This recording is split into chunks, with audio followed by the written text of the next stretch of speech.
안녕하세요 여러분, 계백장군 다시 또 인사 올립니다. 오늘은 제가 이렇게 영상을 여러 개를 올리게 되네요. 이제 토탈 3개네요. 결론부터 말씀드리면. 그런데 제 영상을 혹시나 오래전부터 봐주신, 오래전이라고 하면 뭐 거창하게 뭐 10년 20년이 아니고요, 뭐 1년 2년 전부터 봐주신 분이 혹시 계신다면은, 제가 이 영상을 시작한 원인부터가 이게 멸공 방송이에요. 제가 그걸 주창으로 공산주의를 멸해야 된다 그러면서 이제 많은 공산주의자들로부터 댓글을 받았었습니다. 김정은이 위인이라는 둥 뭐 이런 개소리를. 그러면서도 이제 이렇게 이번 정권 들어서도 제가 문재인 정권을 많이 비판했었고요. 그렇게 북한의 눈치만 보고 있는, 그러다가 이제 야당이나 이런 데서 너무 실망스러운 모습을 보이길래, 또 요즘 뭐 특별한 이슈도 없고 이슈가 있습니다만은 그래도 이제 그러다 보니까 이제 요즘 저 스티브 유승준을 이제 비판하는 쪽으로 주로 영상을 올렸어요. 이제 그런 모습이 전체적으로 있었는데, 사실 저는 이렇게 저렇게 그 사회적인 관심사가 있으면 거기에 좀 참여하고 싶거든요. 참여하고 싶은데, 제가 꾸준히 생각했던 것 중에 하나가, 이 멸공방송은 반드시 할 겁니다. 이번에 이제 내년 3월에 대선이 있지 않습니까? 여기에 대해서 이제 때가 되면 제가 방송을 분명히 시작할 텐데요. 거기에 대한 제 입장을 밝히는, 뭐 대선 후보에 관한 뭐 그런 그 문제에 대해서 하는데, 이제 그건 때가 되면 시작하고요. 아직은 조금 이른 것 같아서. 그런데 이제 그러면서 이제 사회 이슈인 유승준 문제를 다루기도 했고, 그리고 이제 제가 관심사 있는 거에 대해서 좀 다루는 방송을 이제 종종 했었는데, 제 영상을 이제 1, 2년 전부터 봐주신 분이 혹시 계신다면 아실 거예요, 저를. 뭐 그 빨갱이들로부터 살해 위협까지 당했습니다. 비록 문자지만은. 왜 김정은을 그렇게 비판하느냐, 위대한 수령님을 뭐 별소리 다 받았어요. 그런 게 두려웠으면 방송을 시작도 안 했겠습니다만은. 근데 이제 오늘은 사회 이슈 중인 거 하나 제가 꼭 다루고 싶었던 내용이에요. 여기에 대해서 오늘 내가 같은 날 방송을 3개나 올리네요. 사형제도예요. 여러분들 사형제도를 어떻게 생각하십니까? 유지돼야 될까요? 없어져야 될까요? 자, 그럼 계백장군 네 생각부터 밝혀라 하면 저는 유지 쪽에 찬성입니다. 자, 내가 왜 사형제도의 유지 쪽에 찬성인지는 차차 말씀드리겠고요. 가장 최근에 있었던, 사형제도라고만 SNS에서 가서 치면 막 수천 개의 영상이 올라옵니다. 그 중에 가장 최근에 있었던 2021년 5월 14일 JTBC 사건 파일에서 있었던 영상을 참고로 하면서 제 음성을 들려드리면서 제 의견을 말해보도록 하겠습니다. 좀 뜬금없죠? 유승준만 얘기하다가. 원래 저는 유승준 그게 아니고요. 멸공이에요, 멸공. 저는 멸공이 제가 유계백장군 채널을 만든 이유고요. 그럼 앞에다 류자는 왜 붙였느냐? 혹시 모르는 분을 위해서 한 번 더 말씀드리겠습니다. 정말 계백장군이라고 닉네임을 했더니, 제가 유튜브 상에서 계백장군이라고 검색하면 뭐가 나오나 하고 내가 쳐봤어요. 그랬더니 진짜 계백장군 얘기만 쭉 나오고, 저는 저 귀퉁이 가서 뭐 하나 나올까 말까 하는. 그래서 앞에 제 라스트 네임, 제 성, 버들류 씨거든요. 제가 야구선수 류현진 할 때 류 씨. 이거를 붙였더니 제대로 나오더라고요. 류 계백장군 했더니. 그래서 류자를 붙인 겁니다. 계백장군을 제가 개인적으로 좋아하기 때문에 역사 속 인물 중에 붙인 건데, 이제 그래서 류자를 붙인 거고요. 그래서 이제 오늘은 하여간 사형제도에 대해서 한번 여러분과 의견을 나눠보고 싶습니다. 여러분의 의견은 어떤지 댓글로 부탁드리겠습니다. 제 의견도 말씀드리겠습니다. 정인이의 양모 장 씨는 아이의 건강과 행복을 챙겨야 할 책무가 있는데도 아이를 잔혹하게 학대하다가 결국 살해하는 반인륜적이고 중대한 범죄를 저질렀다. 검찰이 재판부에 사형을 선고해달라고 요청하면서 남긴 말입니다. 사법부의 첫 판단, 무기징역이 일단 내려졌죠. 이영학, 안인득, 장대호, 구유정, 그리고 이번 장인이 양모까지 대한민국을 떠들썩하게 하는 흉악범 정말 여러분들이 저보다 더 잘 아시죠? 이름만 들어도 끔찍한 인간들이죠? 범죄가 벌어질 때마다 피고인에게 법정 최고형인 사형이 내려질지가 늘 관심사였습니다. 우리나라는 실제로 사형을 집행하지 않고 있는데도 말이죠. 마지막으로 사형이 집행된 건 1997년입니다. 국제사회에서도 우리나라를 실질적 사형 폐지국으로 분류하고 있습니다. 최근 5년간 범죄자에게 사형을 확정한 판결도 나오지 않았고요. 그런데도 검찰이 사형을 구형하는 이유는 무엇일까요? 또 사형제가 폐지되지 않은 이유는 무엇일까요? 오늘 사건 엑스파일에서는 사형제에 대해서 생각해 보겠습니다. 자, 사형제. 오늘 진짜 금요일 또 주말이고 해서 좀 가벼운 얘기를 좀 하고 싶었는데 공교롭게도 계속 이렇게 좀 무거운 주제들을 이어가게 됐습니다. 자, 낙태 논쟁만큼 또 어떤 계속 접점을 찾을 수 없는 문제가 바로 이 사형제를 둘러싼 찬반 논쟁이죠. 일단 우리 가족 여러분들 생각이 어떠신지, 나는 이래서 찬성한다, 나는 이래서 반대한다, 입장이 있으신 가족 여러분들 채팅창에 좀 말씀 남겨주셨으면 저희가 중간중간 좀 좋은 얘기죠. 해드리겠습니다. 자, 일단 홍 기자, 앞서 PT에서 예를 들었던 이영학 안인득 1심에선 사형을 선고받았었어요. 근데 이후에 바뀌었잖아요. 그렇습니다. 이영학 어금니 아빠 사건으로 유명하죠. 과거에 여중생을 추행하고 또 살인해서 유기한 범죄자입니다. 이 범죄자에 대해서 1심에서 사형이 내려졌는데 항소심에서 뒤집혀졌습니다. 지금 나오는 것은 이영학이죠. 이영학의 모습이 나오고 있는데 이영학이 왜 항소심에서 선고가 바뀌었냐면요. 피고인의 교화 가능성까지 부정하면서까지 사형에 처할 정도로 보이지는 않는다. 이렇게 보면서 무기징역을 내렸고요. 대법원에서 확정됐습니다. 또 말씀하신 안인득도 1심에서는 사형을 이제 해달라고 국민참여재판에서 배심원들이 요청을 했고 재판부도 사형을 선고했어요. 그런데 결국 대법원까지 가면서 무기징역으로 바뀝니다. 심신미약이 일부 인정이 됐고요. 그 외에 지금 나오고 있는 장대호, 한강의 시신을 유기한 범죄자로 알려졌죠. 그리고 많이 알고 계신 고유정 사건, 고유정 씨의 경우에도 다 사형이 구형됐지만 이 경우는 다 1심부터 무기징역이 선고됐습니다. 결론적으로 사형이 실제로 확정 선고된 사례는 최근에는 발생하지 않고 있습니다.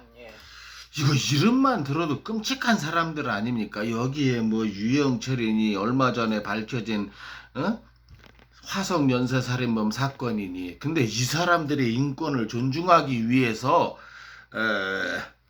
사형제도는 폐지돼야 된다라고 주장하는 그 일부 썩어 빠진 그 인권론자들이 있잖아요.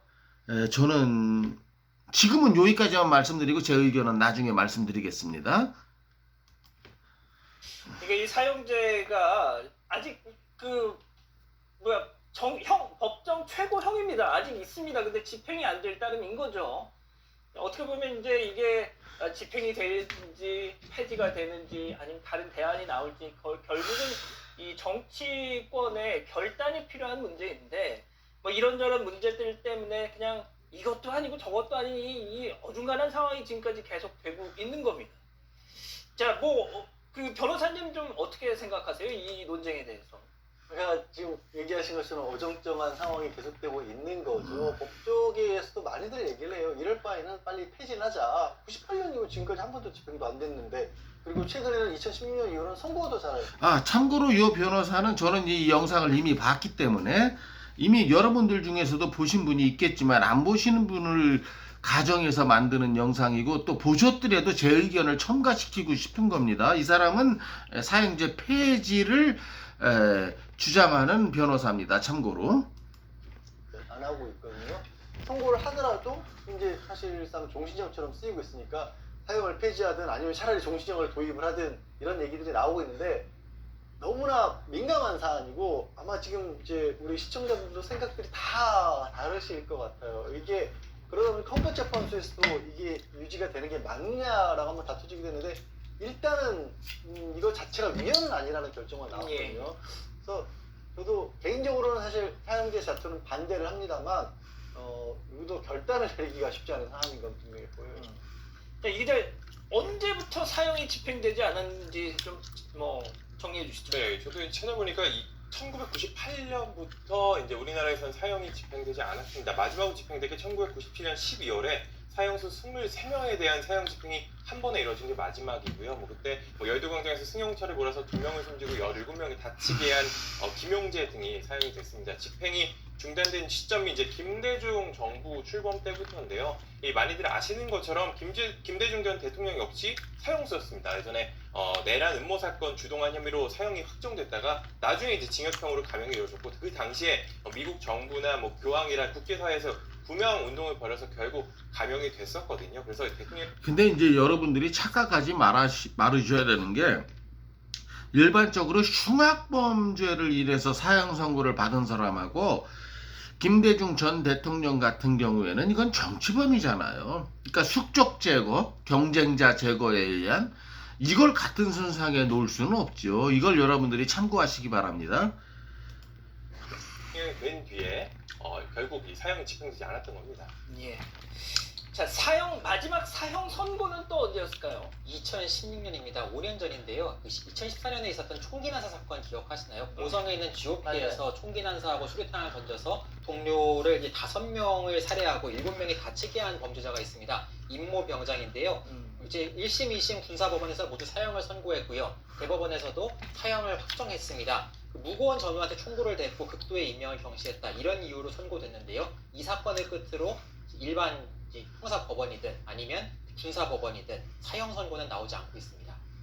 자, 지금 우리 가족 여러분들 지금 이 이후로 군사법원이든 일반 법원이든 사형 선고는 나오지 않고 있다는 얘기는 뭡니까? 검찰이 사형 선고를, 사형 구형을 안 한다는 거죠. 왜? 아니, 구형 백날하면 뭐합니까? 판사가 선고를 해도 집행을 안 하는데. 그러면 이제 제가 검사라도 검사 입장에서 맥이 빠질 거 아닙니까? 이놈은 사형이 분명한 죄를 저질렀는데 아무리 구형을 해도, 설사 판사에 의해서 선고가 내려져도 행정부에서 집행을 안 하잖아요. 말짱 꽝 아닙니까? 그럼 나중에 그냥 무기징역이나 때리고 말지. 아니, 대한민국 검사들이, 대한민국 판사들이 바보가 아닌다면은 그런 생각 안 하겠습니까? 예, 제 의견은 좀 이따 말씀드리겠습니다. 열띤 찬반 논쟁을 벌이고 계세요. 사형 찬성 집행해야 된다, 아니면은 동신형 마련해야 된다. 그래도 조금 사형은 좀 그렇지 않느냐라는 분들도 계신 것 같아요. 저희가 말미에 좀 정리를 해서 다시 한번 소개를 해드릴게요. 자, 일단 말이죠. 변호사님, 그러니까 집행이 지금 20년 넘게 안 되고 있는데도 불구하고 검찰은 당장 이 정인이 양모에 대해서도 사형을 구형했었단 말입니다. 그러니까 검찰이 구형을 하면서도 에이 뭐 되겠어라는 생각도 좀 할 것 같아요. 그렇죠. 그렇지만 검찰 입장에서 봤을 때 다른 걸 구형할 수 있는 대안이 없는 겁니다. 사형을 선고를 하게 되면, 어쨌든 사형을 선고하면 집행을 안 하지만 집행 대기 상황이니까, 그렇죠. 그러면 이건 가석방을 시킬 수는 없는 거거든요. 그러니까 사실상 동신형이 되는 거죠. 그러니까 이제 교도소에서 이 세상을 떠나기 전에는 이 수감생활에서 벗어날 수 없는 그런 효과가 있기 때문에 이제 사형을 구형을 하는 거고요. 그 법원에서도 판사도 그런 식의 사례도 있긴 해요. 무기징역을 하지만, 야 이거 무기징역이지만 가석방 시켜주면 안 돼? 라고 하면서 무기징역을 선고한 사례도 있습니다. 그러니까 정신형이 무기징역을 선고하면서도 네. 얘 가석방 시키지 마. 예, 그렇습니다. 그렇게 이제 판사가 선고를 하는 경우도, 이게 법적 효과는 없어요. 어차피 집행은 또 법무부로 가니까. 하지만 그게 이렇게 되는 게, 검찰도 구형을 하고 판사도 이게 가석방 하지 말라는 얘기가 나오는 게, 지금 이 변호사가 말한 것처럼 가석방 없는 무기징역, 이건 말도 안 되는 개소리고요. 무슨 얘기냐면은, 무기징역이 뭡니까? 나중에 이제 변호사도 스스로 인정을 합니다. 무기징역이라는 거는 기한이 없이 징역을 살린다는 거예요. 차라리 10년형, 20년, 15년형을 받은 사람은 그 날짜가 되면 조두순처럼 딱 나와요. 근데 무기징역은 뭐예요? 기한이 없다는 거 아닙니까? 그럼 무기징역 받은 사람을 좀 후에 나옵니다. 1년 뒤에 풀어주면 뭐가 돼요? 합법이 돼요. 왜? 무기징역이잖아요. 기한이 없는 징역이잖아요. 그러니까 어느 권력자가 풀어주면 그만이에요. 뭐 이건 사면도 아닙니다. 예? 뭐 그런 거 있잖아요. 저기 교도소에서 이렇게 그 생활을 잘 하면 뭐라 그러죠? 이렇게 갑자기 그 단어가 생각 안 나는데 그 양형 생활에 그 아주 뭐 충실히 따랐고 그래서 왜 감형제도가 있잖아요. 그럼 무기징역은 뭐예요? 아무 때나 그러니까 무기로 살 수도 있지만 무기한으로 살 수도 있지만 아무 때나 나올 수도 있는 게 무기징역이거든요. 이래서 무기징역이 허구라는 거예요, 여러분. 차라리 15년 받고 20년 받은 놈은 그날을 채워야 되거든요. 근데 무기징역은 30년을 살 수 있지만 3개월만 해도 심지어 말하면 3개월만 해도 나올 수 있는 게 무기징역이라는 거죠. 그러니까 감형 없는, 그러니까 그걸 종신형이라고 하지 않습니까? 근데 대한민국에 지금 종신형 제도가 있나요? 없잖아요. 자, 들어보시겠습니다. 정신력이 없다 보니까 이런 일들이 이해되는 겁니다. 어정쩡한 상태. 아까 그러니까 이제 이렇게 오해하시는 분들도 계시잖아요. 그러니까 무기징역하면 그냥 계속 있는 걸로. 근데 그게 아니지 않습니까? 기한을 정하지 않았다는 거죠. 기한을 정하지 않았으니까 그냥 내일 모레라도 풀어줄 수 있다는 얘기도 되죠. 물론 그러진 않지만. 예. 자, 소장님 좀 뭐 어떠세요? 사형제에 대해서. 너무 어려운 질문인데 사실 뭐 저도 계속해서 제 이 사형제에 대한 생각을 변화시키면서 약간 좀 세워가고 있는 과정이라고 생각이 들고요. 여러 가지 의견들을 많이 들었어요. 그러니까 내가 세금 낸 내 세금으로 그런 흉악무도한 사람들을 먹여주고 입혀주고 이게 말이 되냐? 그러니까 여러 사람들에게 계도 가능성이 1%라도 있는 사람들 같은 경우에는 뭐 무기징역을 줄 수 있지만 그런 게 없는 정말 잔인한 주변 사람들까지 잔혹하게 살인한 살인범에 대해서 무슨 계도 가능성을 보고 인권을 생각해 주냐라는 의견도 많았고요. 그렇지만 또 사형제라는 게 결국에는 개인의 복수를 국가가 해주는 것이냐, 예. 그런 제도가 옳으냐라는 얘기도 많이 들었고, 그리고 또 미래의 어떤 잠재적 범죄를 가능성을 도모하고 있는 잠재적 범죄자들에게는 그래도 사형제가 경고 역할을 할 수 있지 않느냐라는 여러 가지 제가 의견을 듣기는 했는데, 현재로서는 그냥 감정적으로 저는 그래도 너무 흉악무도한 살인자들에게는 사형제도가 있어야 되지 않을까라는 생각을 하고 있습니다. 그렇습니다. 자, 이 변호사님의 말씀대로, 이거 심리학자시네요. 여성분인데, 여기서 제 얘기를 잠깐 하고, 아까 제 의견을 말씀드린다고 하지 않았습니까? 왜냐면 제 카메라 용량이 짧은 관계로 말씀드리겠습니다. 왜냐면 제 말을, 하고 싶은 말을 해야 뭐, 끝에 가서 뭐, 그냥 잘리든 말든. 자, 많은 사형제도를 반대하는 사람들이 이렇게 얘기합니다. 설사 어떤 사람이 수십 명을 죽였더라도 그 죄인을 국가가 죽일 권리는 없다. 그 사람의 인권 때문에. 또 이런 말을 합니다. 아니, 사형을 당할 만한 죄를 저지른 사람을 사형에 죄송합니다. 사형에 처벌했다고 해서 범죄 효과에 예방 효과가 있느냐? 천만의 말씀이다. 그리고 이제 그게 주된 요인이죠. 또 한 가지 요인이 있는데 갑자기 생각하고 있다 생각이 안 나네요. 지금 설명하다가 말씀드리겠습니다. 예? 자, 사형을 마땅히 받아야 될 놈을 사형을 시켜봐야 범죄 효과에 예방이 있다는 증거가 없다. 그러니까 사형제도는 무용지물이다. 이렇게 말하는데 여기에 대해서 계백 장군이 반론을 제기하겠습니다. 무슨 얘기냐면은, 그러면 이런 논리가 형성이 돼요. 무슨 얘기냐면, 경찰들이 뭐 뭐 살인범만 잡아드립니까? 사기범, 절도범, 강도범, 강간범, 이렇게 쓰리꾼 다 잡아들이지 않습니까?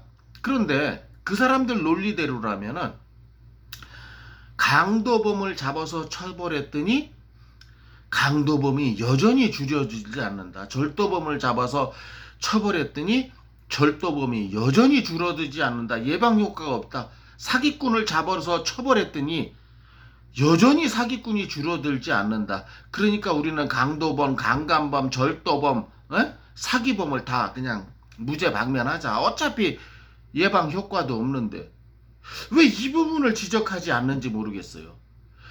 이게 무슨 얘기냐면은, 아니 강도범이 강도를 저질렀으면 잡아야죠. 예방 효과가 무슨 상관입니까? 예? 예방 효과가 없다고 해서 강도범을 무죄 처리할 수는 없는 거 아닙니까? 여러분 제 말뜻 이해하셨죠? 예를 들어서 교통경찰이 오늘 단속을 나갔어요. 그랬더니 오늘 나가서 과속 티켓 20장, 신호위반 티켓 15장을 끊었다고 칩시다. 그런데 이 경찰관이 다음날 나갔는데 정말로 과속하는 사람 한 사람 없어. 신호위반 하는 사람 하나도 없어. 이런 상황에서 이 사람이 티켓을 못 끊어서 들어오는 건 당연한 거 아닙니까? 그 위반 티켓을. 예? 그런데 지금은 대한민국이 어떻게 변했는지 모르겠지만 이거에 대해서 뭐라고 말하냐면은, 옛날에 제가 한국에 살던 시절에는요, 2000년대 아주 극초반 아니면 20세기 말, 20세기라고 하니까 이상하네요. 근데 제가 그 명동 신세계 백화점에서 태계로 쪽으로 좌회전을 하는데 잡혔어요. 그때 의경이라 그러죠. 교통경찰한테 의무경찰. 그러더니 야, 나 지금 노란불에 건너왔어. 그러니까 의경이 노란불엔 서야 됩니다. 그러니까 이 노란불이라는 게 교통법규에 뭐라고 되어 있습니까? 이미 교차로에 진입한 차량은 신속하게 빠져나간다, 이렇게 되어 있거든요. 그리고 이제 이미 그 전에 노란불을 바라본 사람은 멈춰서는 게 당연한 거고요. 그런데 이게 귀에 걸면 귀걸이, 코에 걸면 코걸이에요. 나는 분명히 이미 교차로에 진입했기 때문에 좌회전을 신속하게 빠져나가는데 그걸 의경이 잡더란 말입니다. 그러면서 하는 말은 노란불에는 선생님이 섰어야 됩니다, 이런 말을 해요. 근데 야, 나는 이미 들어왔기 때문에 난 신속하게 빠져나왔다, 교통법규대로. 그런데 뭐라 그러냐면, 면허증을 내놓지 않으면 이렇게 구류가 된다, 어쩌고 저쩌고 겁을 주더라고요. 정말 더럽고 치사해서 그래, 하나 티켓 끊어 하고 줬어요. 그 다음에 일어난 현상이 제가 겪은 얘기예요. 요즘도 이런지 아닌지 한국 사회가 어떤지는 모르겠습니다. 제가 지금으로부터 한 20여 년 전 얘기를 하는 거기 때문에. 그랬더니 얘가 의경인데, 의경 아시죠 여러분들? 야, 그 티켓 가져와. 이제 그때 당시 한국은 스티커였어요. 그 스티커라는 표현을 쓰는데 왜 스티커라는 표현을 썼는지 모르겠지만, 그 미국에서는 그걸 티켓이라 그러거든요. 야, 스티커 가져와. 나 오늘 내 거 다 채웠어. 아직 스티커 못 채운 거 있으면 가져와. 이걸로 끊어줄게.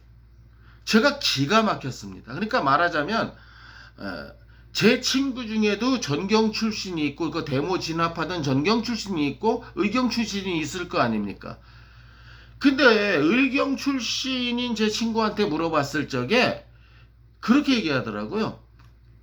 하루에 몇 장을 끊으라고 할당량을 준답니다. 그걸 못 끊으면 저녁에 가서 얼차례를 받고 빠따를 맞는다 그래요. 우리 때만 해도 지금 현재 이런 핸드폰을 가지고 있는 이런 신식군대가 아니었잖아요.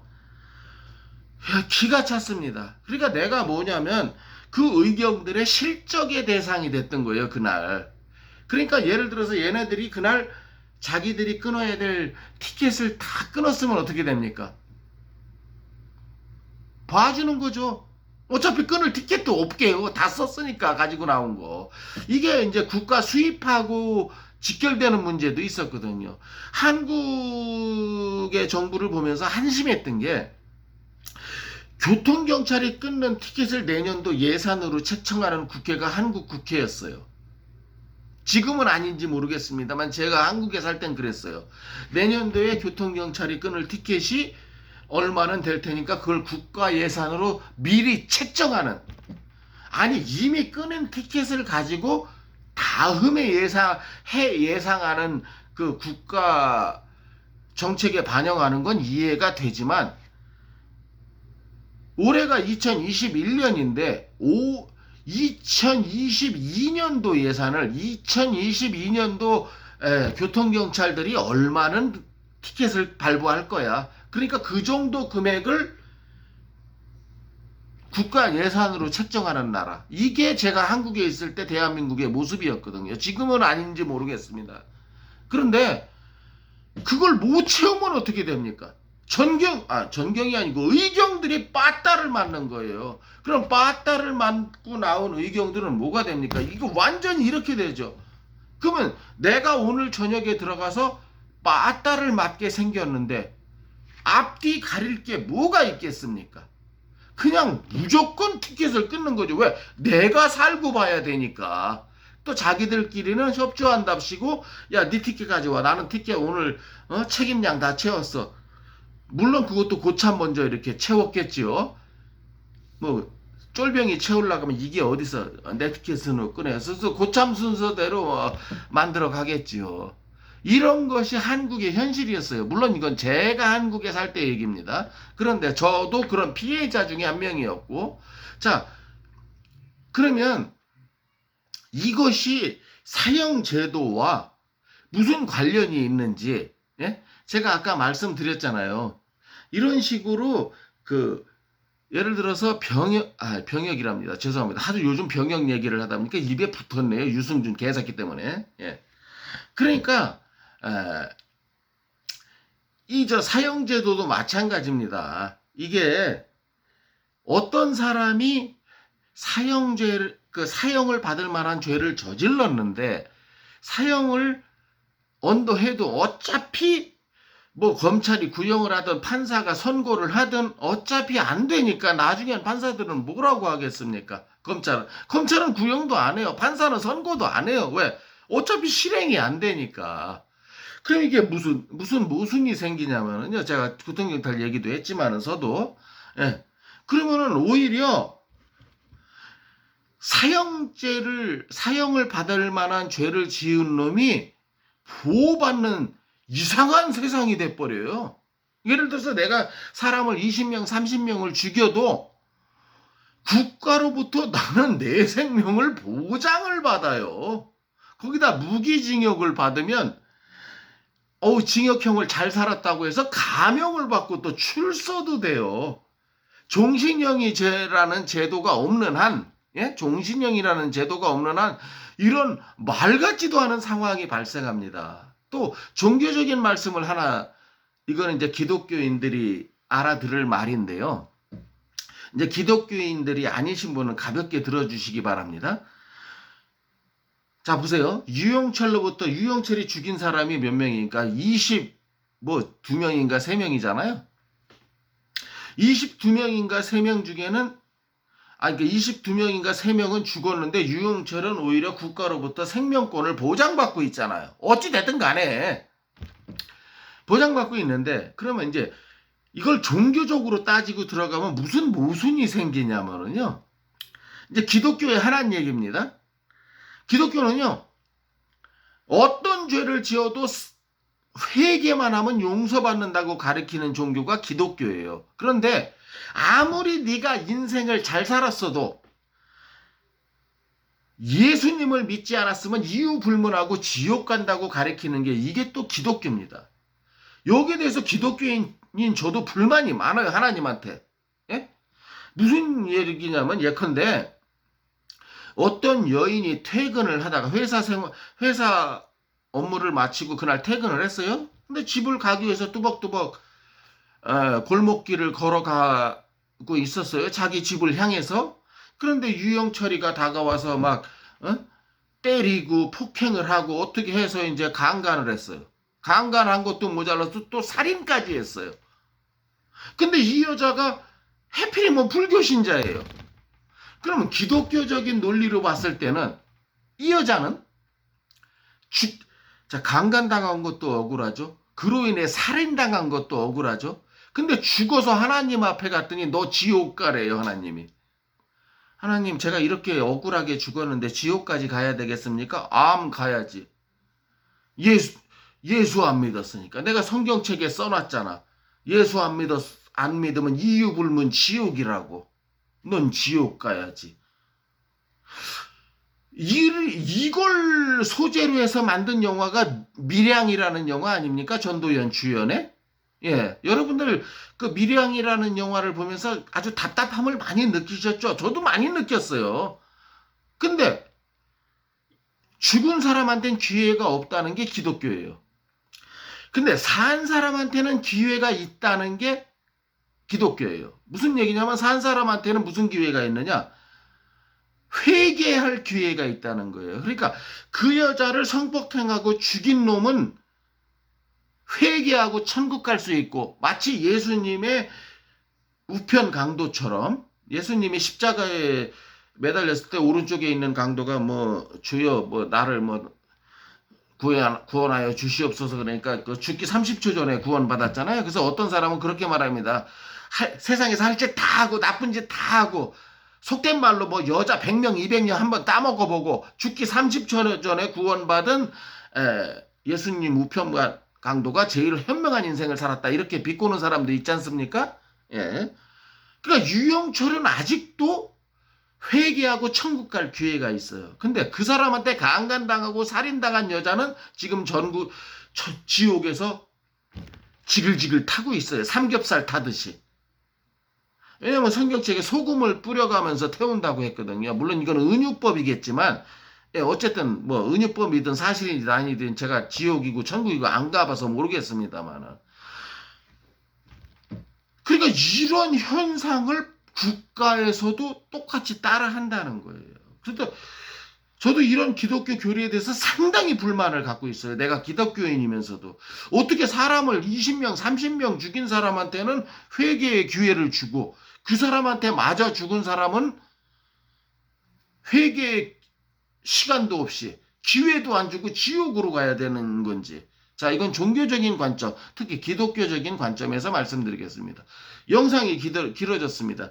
이 사형제도에 대해서는 제가 2편을 만들겠습니다. 오늘은 여기까지 하겠습니다. 2편을 또 기대해달라는 말까지는 아니고 같이 의견을 나눠보겠습니다. 너무 길어서 여기서 잘라야 되겠습니다. 2편 준비하겠습니다. 반드시 준비하겠습니다, 여러분. 예, 계백장군이었습니다.